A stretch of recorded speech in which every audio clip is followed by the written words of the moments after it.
गल्लां उखड़ियां उखड़ियां करना ए तैनू किन्ने पुट्टिया ए साडी फोटो नू सुनिया ए तू पाड़ के सुटिया ए शक पैंदा ए सजना तेरे तो शक पैंदा ए सजना तेरे तो नहीं तोड़ निभाई जानी साडे प्यार दी वी बीबा तेथों कदर नहीं पाई जानी साडे प्यार दी वी बीबा तेथों कदर नहीं पाई जानी मेरे हंजुआं दी ते गई सारी आदत तेरे ते ना तू ही रोकिया रुकदा से ना ही रोकिया रुकदे ने कुछ फुल कुछ कलियां साडे प्यार दियां कुछ फुल साडियां सदरां दे मैं सादक अखी वेखिया ए अज कबरां ते पे सुखदे ने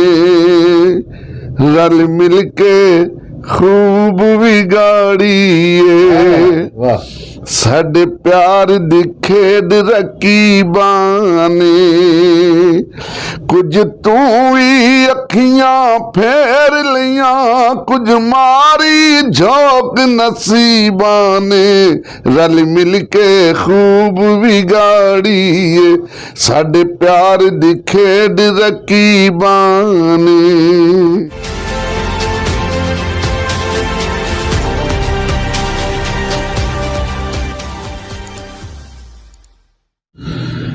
गल्लां उखड़ियां उखड़ियां करना ए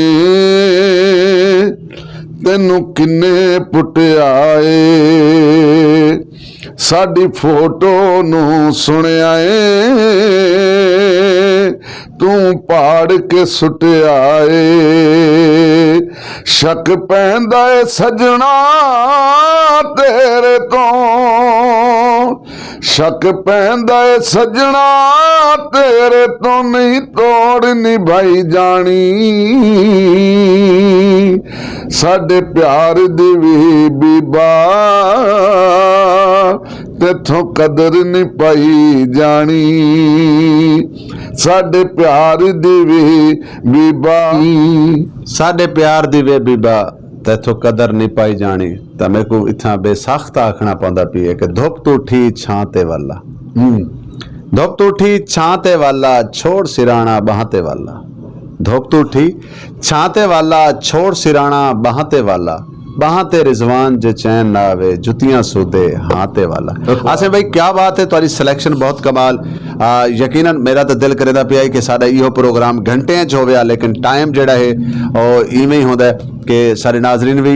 इतना ज़्यादा प्रोग्राम होवे लेंथी प्रोग्राम नहीं देख सकते असा क्योंकि प्रोग्राम के वेंड अप ते खड़े अच्छा चिमटे वाला बंदा चमकीले कपड़े वाला बंदा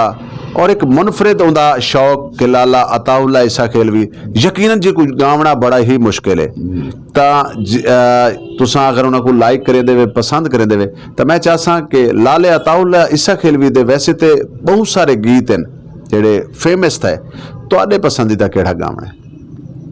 मैं एक दौड़ा जी उन्होंने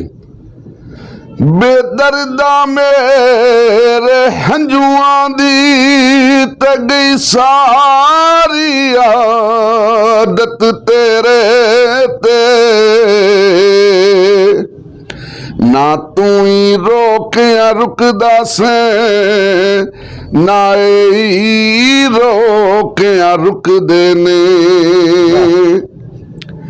कुछ फुल कुछ कलियां साडे प्यार दियां कुछ फुल साडियां सदरां दे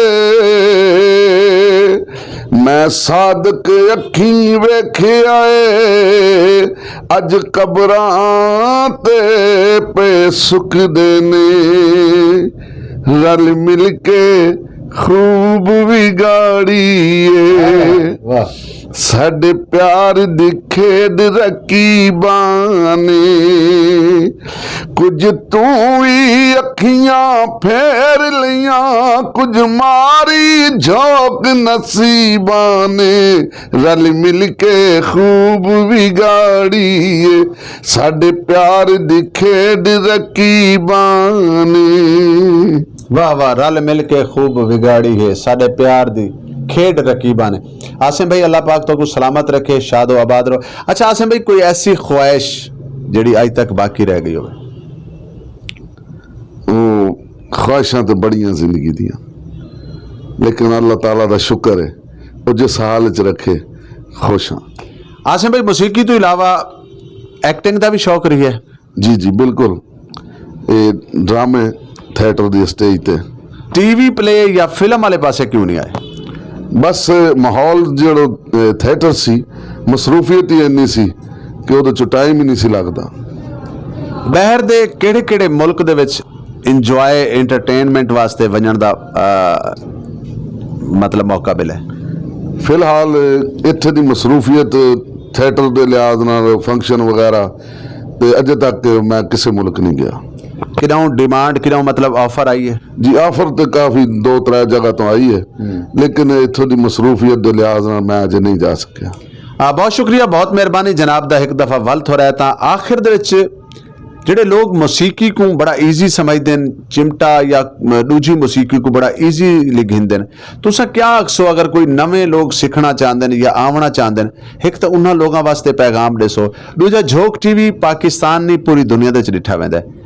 ते आखिरी पैगाम मैं वल गिनसा पहले दसो ਜਿਹੜੇ लोग मौसीकी च आवना चाहते हैं उन्होंने को क्या पैगाम दसो? ਜਿਹੜੇ ਆਉਣਾ ਚਾਹੁੰਦੇ ਨੇ ਨਾ ਉਹ ਪਹਿਲੇ ਇਹ ਸੋਚਣ ਕਿ ਇਹ ਆਸਾਨ ਕੰਮ ਨਹੀਂ ਜੋ ਇਹਦੀਆਂ ਸਖਤੀਆਂ ਚੱਲ ਸਕਦੇ ਨੇ ਤੇ ਫਿਰ ਇਹਦੇ ਚ ਆਣ। ਕੁਝ ਲੋਕ ਨੇ ਜਿਹੜੇ ਚਾਹੁੰਦੇ ਨੇ ਕਿ ਰਾਤੋਂ ਰਾਤ ਸਵੇਰੇ ਸਾਡਾ ਨਾਂ ਹੋ ਜਾਏ ਲੇਕਿਨ ਰਾਤੋਂ ਰਾਤ ਨਾਂ ਨਹੀਂ ਹੁੰਦਾ ਉਹ ਪਹਿਲੇ ਮਿਹਨਤ ਕਰਨ। ਅੱਜ ਕੱਲ ਕੰਪਿਊਟਰ ਦੌਰ ਹੈ ਤੇ ਉਹ ਐਵੇਂ ਕਹਿ ਦਿੰਦੇ ਨੇ ਜੀ ਰਾਤੋਂ ਰਾਤ ਤੁਸੀਂ ਫਨਕਾਰ ਹੋ ਜਾਓਗੇ। ਫਨਕਾਰ ਰਾਤੋਂ ਰਾਤ ਨਹੀਂ ਬਣਦਾ ਇਹਦੇ ਵਾਸਤੇ ਬੜੀਆਂ ਨੀਂਦਰਾਂ और बड़े कठिन जेड़े मामले ने करने पैंदे ने। लेकिन रातों रात मेरे ख्याल च मर्द ते नहीं फनकार बन सकता ना कोई कई मंजिल ते पहुंच सकता है लेकिन फीमेल अगर चाहे तो वो शायद किसी सफर कर सकते तो सब बेहतर समझते जी। बहुत शुक्रिया बहुत मेहरबानी। आखिर दे मैं चाहसा कि वेंदियां वेंदियां आखिरी पैगाम पाकिस्तानियों को और पूरी दुनिया दे बैठे वसेब ज़ादियां को झोक टीवी जड़ा है हमेशा इन्हें पाकिस्तान दी तमाम ज़बानां दी नुमाइंदगी की है उर्दू होवे पंजाबी होवे बलोची होवे पख्तून होवे और अल्हम्दुलिल्लाह पाकिस्तान ने पूरी दुनिया दे कोई डिठा वैंदा तो आखिर दे वेंदे वेंदे क्या पैगाम दसो? रिजवान साहब मैं समझना कि साडा खून एक असी सराइकी पंजाबी पख्तून जेड़ा भी होवे हाँ तो पाकिस्तानी हाँ तो सारे एक सानू इंज समझना चाहिए कि असी सारे एक जिस्म का हिस्सा ये सानू आपस विच ना ये वंड फर्क ये नहीं रखने चाहिए। वाह वाह। ते झोक टीवी जेड़ा ये तो फिर क्या बात ने ये तो हर जुबान हर इलाका हर चीज़ जड़ी है ये पूरी दुनिया ते विखा रहा है ते मेरी ये दुआ है कि अल्लाह ताला झोक टीवी नू दिन दुगनी ते रात चुगनी तरक्की देवे और तुहानू अल्लाह ताला सेहत कामला ते लंबी जिंदगी देवे ते तुसी इस तरह फनकारां नू प्रमोट करते रहो। ते झोक टीवी नू मैं सारे दोस्तां नू कहांगा कि इनू वेखो सबसक्राइब करो इनू लाइक करो कमेंट अच्छे अच्छे करो ते नाले अच्छे अच्छे फनकारां नू सुनिया करो। हाँ बहुत शुक्रिया बहुत मेहरबानी जी नाज़रीन जिवें कि मैं तो दसा कि आज मेरे नाल एक वैसी ब्रांड एक ऐसी शख्सियत एक ऐसा फनकार एक ऐसा आर्टिस्ट मौजूद है जिंदा अपना रंग अपना ढंग और अपना स्टाइल है यकीनन चमकीले कपड़े और चिमटा अज भी उन्होंने हाथ च हुण मैं सुचेंदा बैठा के किराई